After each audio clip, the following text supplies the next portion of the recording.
আমন্ত্রণ শনিবারের বিশেষ অর্থযোগে শেয়ার বাজারের নানা তথ্য পর্যবেক্ষণ বিশ্লেষণ ও পর্যালোচনা নিয়ে সঙ্গে আছি আমি জুলি আলম।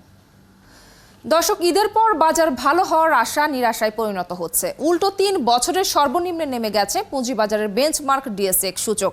এমন হওয়ার অর্থনৈতিক কোনো কারণও নেই। এখন আতঙ্ক ছড়ানো হচ্ছে ইসরায়েল ইরান সংঘাতের প্রভাব নিয়ে। সেটি তো আসলে আরও ভিত্তিহীন। তেহরান কিংবা তেল আবিবে বাজার পড়ে না ঢাকায় পড়ে যায়, সেটি হয় কিভাবে? বাজারই বলছে অর্থনীতি সূচক নয়, বিদঘুটে গুটির খেলায় আটকে আছে বাজার। এদিকে বাজার যখন পতনের ধারায়, তখনও অনেক কোম্পানির পরিচালক বড় বড় লটে শেয়ার বিক্রি করে দিচ্ছেন। দায়হীনতা আর জবাবদিহিহীনতার আরেক উদাহরণ এটি। এসব থেকে উত্তরণ কোথায় আর কিভাবে, এ নিয়েই কথা হবে আজকে শনিবারের এই বিশেষ অর্থযোগে। আজ আমার সঙ্গে আছেন ডক্টর নিতাই চন্দ্র দেবনাথ, সহযোগী অধ্যাপক, ব্র্যাক বিশ্ববিদ্যালয় ও পুঁজিবাজার বিশ্লেষক, এবং সাইদুর রহমান, সাবেক সভাপতি, বাংলাদেশ মার্চেন্ট ব্যাংকার্স অ্যাসোসিয়েশন।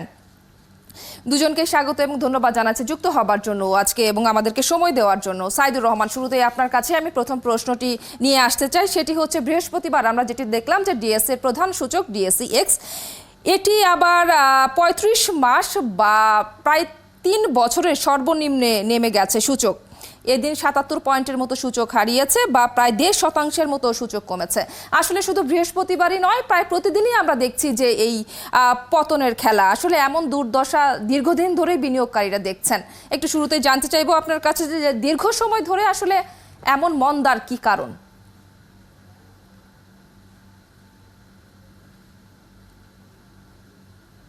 ধন্যবাদ। আপনি যথার্থই পয়েন্ট আউট করেছেন।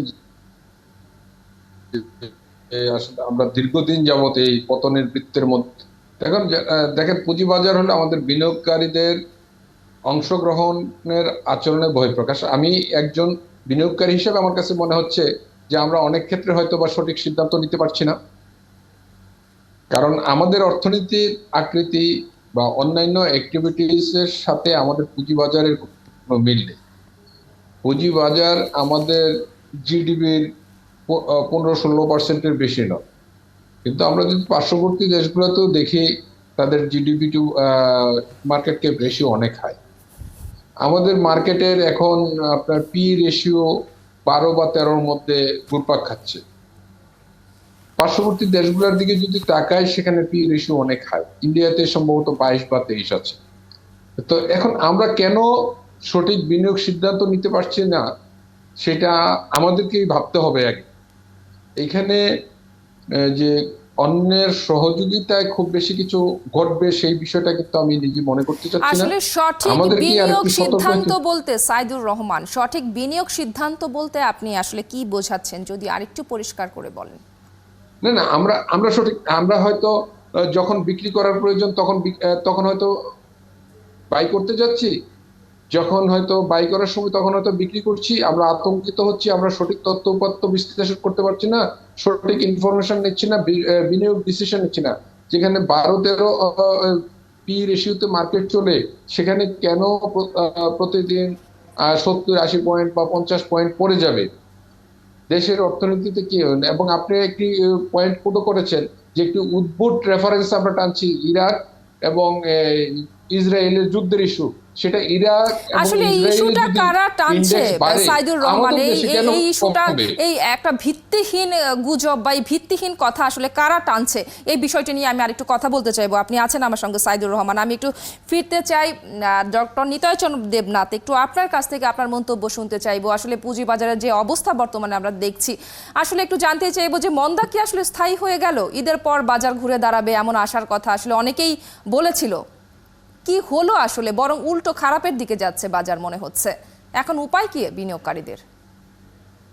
জি, ধন্যবাদ। আপনাদের একটা প্রোগ্রামে আমি দেখেছিলাম, রেগুলেটর পয়েন্ট অফ ভিউ থেকে বলা হয়েছে ঈদের পরে মার্কেট ভালো হবে। আমি জানি না কিভাবে কি বলেন, বা মোটা দাগে যদি আপনি দেখেন, 1.5 মাস আগে আমি প্রোগ্রাম বলেছিলাম বাংলাদেশের অবস্থা দেখেন, গত 15 বছর যদি আপনি দেখেন, বাংলাদেশের ইকোনমি পৃথিবীর সবচেয়ে টপ পারফর্মারদের মধ্যে একটা, বাংলাদেশের ইকোনমি। আর বাংলাদেশের ক্যাপিটাল মার্কেট সবচেয়ে ওয়ার্স্ট পারফরমেন্সের মধ্যে একটা। এটা হচ্ছে এক্স্যাক্টলি ইনভার্স রিলেশনশিপ, যেটা আমরা রিসার্চ করে তারা বলি। এটার কোফিশিয়েন্ট আপনি -1 পাবেন, কাছাকাছি পাবেন। এই হচ্ছে আমাদের ক্যাপিটাল মার্কেট অবস্থা। এখন এটা হয় কি, আমার কাছে, আমি ঠিক শিওর না যে আসলে গভর্নমেন্ট সর্বোচ্চ লেভেল থেকে আসলে আমরা কতটুকু মানে প্রায়োরিটি দেওয়া হয়। কারণটা হচ্ছে আমি আপনাকে বলি, আপনি যদি গত দুইজন অর্থমন্ত্রীকে আপনি যদি একটু দেখেন, ওনারা কিন্তু অনেক ইন্টেলেকচুয়াল, এবং আপনি দেখেন, খেয়াল করে দেখেন, ওনারা কিন্তু ক্যাপিটাল মার্কেট নিয়ে খুব বেশি কথা বলেন নাই। এটার দুটা কারণ হতে পারে। একটা হচ্ছে যে ওনারা দেখছেন এখানে গুড গভর্নেন্স না, এই সেই এটা একটা হতে পারে। আরেকটা হতে পারে আমাদের এই ক্যাপিটাল মার্কেটের যে কন্ট্রিবিউশন, আপনি একটু খেয়াল করে দেখেন, মানি মার্কেটে আপনার ফাইন্যান্সিং এর মোস্ট প্রবাবলি 97 থেকে 98% পড়ে। ছোট্ট একটা এক্সাম্পল যদি আমি আপনাকে দেই, আজকে এপ্রিল মাস প্রায় শেষ, এই 4 মাসে বাংলাদেশ সিকিউরিটি এক্সচেঞ্জ কমিশন মাত্র 2 কোম্পানিকে ফান্ড রেজ করার জন্য পারমিশন দিয়েছে, কনসেন্ট দিয়েছে, এবং তাদের টোটাল ফান্ডের সাইজ হচ্ছে মাত্র 10 কোটি। 10 কোটি তো একটা নাম না জানা, এই যে সাইদুর রহমান ভাই যে ব্যাংকে চাকরি করে, ওনার একটা ব্যাংকের নাম না জানা একটা ব্রাঞ্চও 10 কোটি টাকা এন্টারপ্রেনিয়রকে দেয় ফাইন্যান্সিং এর জন্য। তাই এই কন্ট্রিবিউশন হচ্ছে ক্যাপিটাল মার্কেটের, এটা হচ্ছে from financing point of view থেকে। আর ক্যাপিটাল মার্কেটে আরেকটা পার্ট কোনটা, একটা ফাইন্যান্সিং, আর হচ্ছে ইনভেস্টর।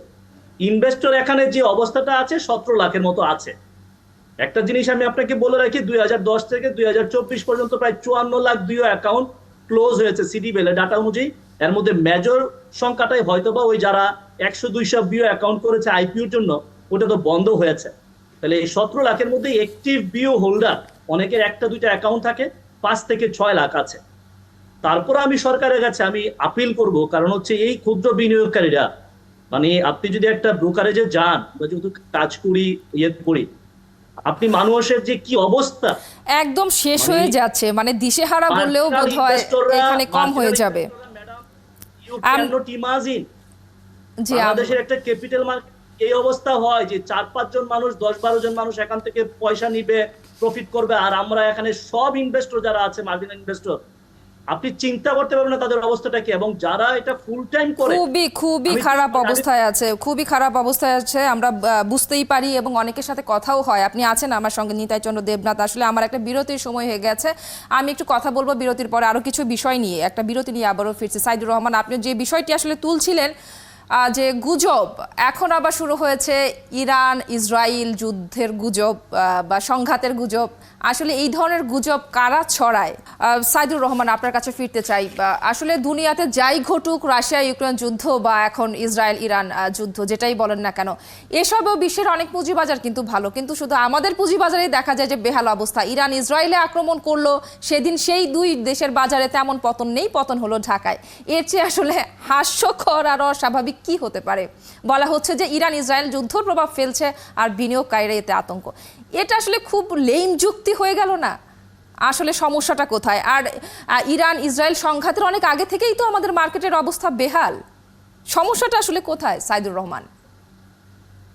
সমস্যাটা আপনার মধ্যে, কারণ আপনি একজন বিনিয়োগকারী, আপনি কেন ইসরায়েল এবং ইরাকের যুদ্ধ নিয়ে চিন্তা করছেন? আপনি তো ঢাকায় বিনিয়োগ করেন। শ্রীলঙ্কার তে আন্দোলন চলতেছে, শ্রীলঙ্কার মার্কেট 187 পয়েন্ট বাড়ে, আপনার Dhaka stock exchange 195 point down হয়। তো এই সমস্যাটা কার? আমি কখন, এই জন্য বলছি যে আমি কখন শেয়ার বিক্রি করব, না সাইদুর রহমান, ইরান ইসরায়েল সংঘাত কিন্তু মাত্র শুরু হয়েছে। যদি আপনি এটাও ধরেন, আমাদের মার্কেটের অবস্থা তো অনেক আগে থেকেই খারাপ, সেটি তাহলে কেন? না ম্যাডাম, আপনি আমার কথাটা পুরোটা শুনেন। হ্যাঁ, না পুরোটা শুনেন। শ্রীলঙ্কার মার্কেট, যখন শ্রীলঙ্কাতে আন্দোলন ছিল, সেটা কি আসলে আমাদের জন্য খুব ইম্পর্টেন্ট ইস্যু ছিল? শ্রীলঙ্কার গভর্নমেন্ট চেঞ্জ হয়েছে, মার্কেট ইউটার্ন নিছে, কিন্তু আমরা ঘুরে দাঁড়াইতে পারিনি। এখন কোথায় আমি বিনিয়োগ করব, কোথায় বিনিয়োগ করব না, এটা কিন্তু সম্পূর্ণ আমার সিদ্ধান্ত। আপনি আমাদের বাজারকে দুটা ভাগে ভাগ করেন, যদি দেখেন ফাইন্যান্সিয়াল সেক্টর এবং non financial sector. Financial sector, that means bank আমাদের পুঁজিবাজারের এখনো একটা ডমিনেটিং পোর্শন। আপনি দেখেন তো গত 3 বছরে কোনো ব্যাংকের শেয়ারের দাম বাড়ছে কিনা, এবং ব্যাংকের শেয়ার কিনে কেউ ক্ষতিগ্রস্ত হয়েছে কিনা, বা কোন ব্যাংকের শেয়ার কিনে তার ডিভিডেন্ড পাইতে তার সমস্যা হয়েছে? কিন্তু সেখানে বিনিয়োগকারী তো যাচ্ছে না। বিনিয়োগকারী যাচ্ছে যে এখানে 3 দিনে ক্যাপিটাল গেইন হবে, 5 দিনে ক্যাপিটাল গেইন হবে, 7 দিনে ক্যাপিটাল গেইন হবে, যে সকল বিষয় সম্পর্কে তার মানে আমি যদি বুঝে থাকি, আপনি বলছেন যে ব্যাংক বা ভালো কোম্পানিতে বিনিয়োগ করে আসলে লস গুনতে হয় না বিনিয়োগকারীদের, তাই তো? ভালো শেয়ারে বিনিয়োগ করলে। সাইদুর রহমান, আপনি বলেন, আপনি দেখেন স্পেসিফিক প্রমাণ। আচ্ছা, আমি একটু ডক্টর নিতাই চন্দ্র দেবনাথ আমার বক্তব্য হলো যে আপনার বিনিয়োগ ডিসিশনটা আপনার।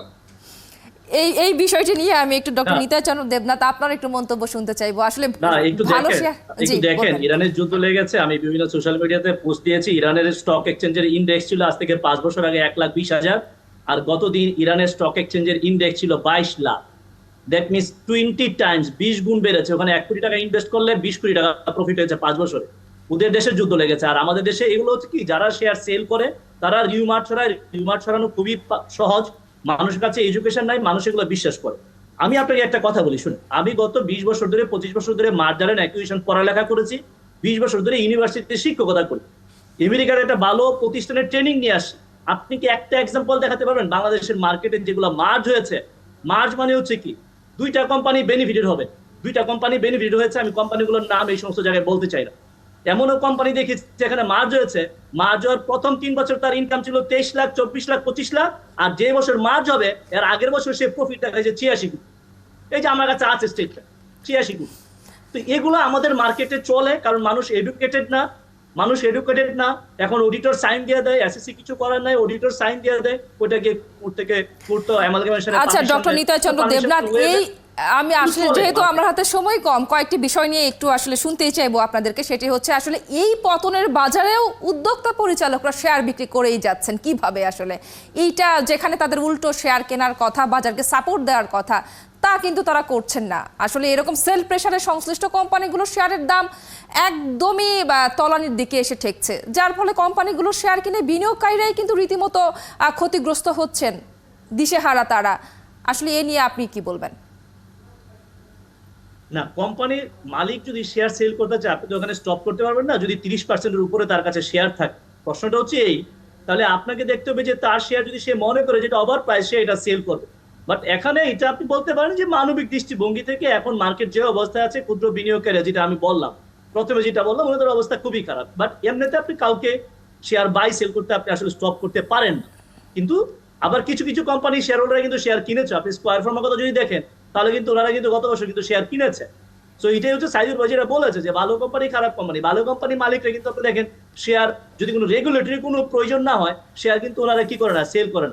আমি আপনাকে আরেকটা এক্সাম্পল দিই, শুনেন। আমাদের ভাইকে এগুলো দেখি, তো এগুলো নিয়ে আমি কাজ করি। আজকে পড়তেছিলাম যে একজন শেয়ার হোল্ডারের কি কি রাইট আছে। তার মোটা দাগে 4টা রাইট আছে। সেটা হচ্ছে ভোটিং রাইট, ডিভিডেন্ড দিলে ডিভিডেন্ড পাওয়ার রাইট, যদি লিকুইডেশনে যায় সেখানে অ্যাসেটের উপর রাইট। আর আরেকটা রাইট হচ্ছে, আমার যদি আজকে 1% শেয়ার থাকে, আমি যদি শেয়ার না সেল করি, তাহলে কোম্পানির যা শেয়ার, সেটার 1% শেয়ার সবসময় থাকবে। কিন্তু আপনি দেখবেন আমাদের মার্কেটে শেয়ার মানি ডিপোজিট নামে গুটি কয়েক মানুষের কাছে শেয়ার ইস্যু করা হয়েছে। কিন্তু এটা কিন্তু আইন সিদ্ধই, আইনের মাধ্যমে করা হয়েছে। কিন্তু একটা স্পিরিট বলতে কথা আছে। আমরা যখন ক্রিকেট খেলা দেখি, যদি নন স্ট্রাইকার ব্যাটসম্যান যদি একটু বেরিয়ে যায়, ওইটাকে আউট করলে কিন্তু আউট হয়। কিন্তু সবাই আমরা বলারকে বকি যে তুমি এটা কেন আউট করো। সাইদুর রহমান, খুব ছোট্ট করে আপনাকে দিয়ে আমি শেষ করব যেহেতু সময় নাই। আসলে টানা দরপতনে শেয়ারের দাম যেখানে নেমেছে, তাতে আসলে প্রতিদিনই বাজারে ফোরসেল হচ্ছে, জোরপূর্বক বিক্রির চাপ বাড়ছে। আর বাজারে পতন যত বেশি হয়, ফোরসেলের চাপও তত বাড়ে, আমরা সেটি জানি। আসলে বিনিয়োগকারীরা বাঁচবেন কি করে? তাদেরকে আসলে কে বাঁচাবে? আমি দেখেন, আপনাদের সকল অনুষ্ঠানেই বলছি যে পুঁজিবাজারে একটু সময় নিয়ে ভেবেচিন্তে বিনিয়োগ করতে হবে এবং মার্জিন লোনকে পরিহার করেন। কারণ যদি মার্জিন লোন ইউজ না করেন, তাহলে ফোর্স সেলের প্রশ্ন আসবে না। আর পুঁজিবাজার যদি নিম্ন ধারায় যায়ও, এটা আবার ঘুরে এক সময় আসবে। যদি আপনার মার্জিন লোন না হয়, তাহলে ফোর্স সেলের ইস্যু আসবে না। আপনার শেয়ার আপনার কাছে থাকবে এবং একটা সময় আপনি প্রফিট করে বের হইতে পারবেন। দুর্ভাগ্যের বিষয় হলো আমাদের এই ফোর্স সেলটাই আমাদের বাজারকে একটা নেতিবাচক ধারায় নিয়ে যায়, এবং যারা মার্জিন দেয় তারা ফোর্সেল করতে বাধ্য হয়, কারণ তারাও ব্যাংক থেকে লোন এনে মার্জিন লোন দেয়, তাদেরকেও কমিটমেন্ট রাখতে হয়। এই সকল কারণে যে জন্য আমরা বলছি যে আসলে আমাদের এই মার্কেট যেহেতু ইফিশিয়েন্ট মার্কেট না, সেখানে মার্জিন ইউজ না করাটাই ভালো। এবং যারা মার্জিন ইউজ করবেন, মার্জিন কিন্তু শর্ট টার্মের জন্য হওয়া উচিত, টেম্পোরারি ট্রানজাকশন, কিন্তু দীর্ঘমেয়াদী বিনিয়োগের জন্য মার্জিন কাজ করে না। সেই জন্য বিনিয়োগকারীদেরকে সতর্কতার সাথে বিনিয়োগ সিদ্ধান্ত নেওয়া দরকার এবং মার্জিন লোন পরিহার করে নিজের টাকায় বিনিয়োগ করা দরকার। তাহলে দেখবেন যে বাজারের জন্য ঝুঁকি কমে যাবে, বিনিয়োগকারীর নিজের ঝুঁকিও কমে যাবে। জি, অসংখ্য ধন্যবাদ সাইদুর রহমান। একেবারেই শেষ পর্যায়ে ডক্টর নিতাই চন্দ্র দেবনাথ, অসংখ্য ধন্যবাদ জানাচ্ছি যুক্ত হবার জন্য এবং এই মুহূর্তে আমাদেরকে সময় দেওয়ার জন্য।